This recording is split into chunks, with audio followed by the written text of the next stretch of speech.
Malaysia baru saja melancarkan BYD Seal 6, sebuah sedan segmen C, yang mana ini adalah model pertama luar daripada China dan Malaysia negara pertama yang dapat. Jom aku cerita 6 sebab kenapa kereta ni boleh jadi sedan yang paling berbaloi sekarang.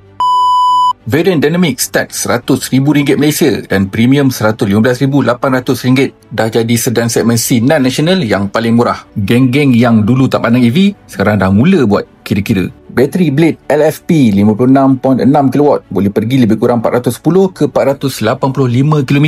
Maknanya KL ke Penang boleh repeat tanpa singgah charge kalau korang pandai main pedal. Variant Premium datang dengan 218 PS dan 330Nm torque. 0-100 dalam 7.5 saat. Nak potong lori, nak naik bukit, tekan je. Tak payah nak drop gear. DC fast charge 100kW 30 ke 80% dalam masa 20 minit lebih. Siap ada fungsi V2L 3.7kW. Boleh cucuk kipas, laptop, air fryer pun boleh kalau lapar. Sedan saiz segmen C tapi dimensi besar hampir ke segmen D. Suspension pun dah ditala khas untuk jalan raya di Malaysia. Bukan copy paste China punya setup. Ada 6 airbag, AEB, adaptive cruise control, lane keep assist, semua complete. Waranti kereta hingga ke 6 tahun dan waranti bateri 8 tahun. Jadi, kalau dulu orang kata EV ni mahal, range pendek, tak power, Seal 6 ni dah jawab semua sekali. Sekarang, korang nak bagi alasan apa lagi nak kecam?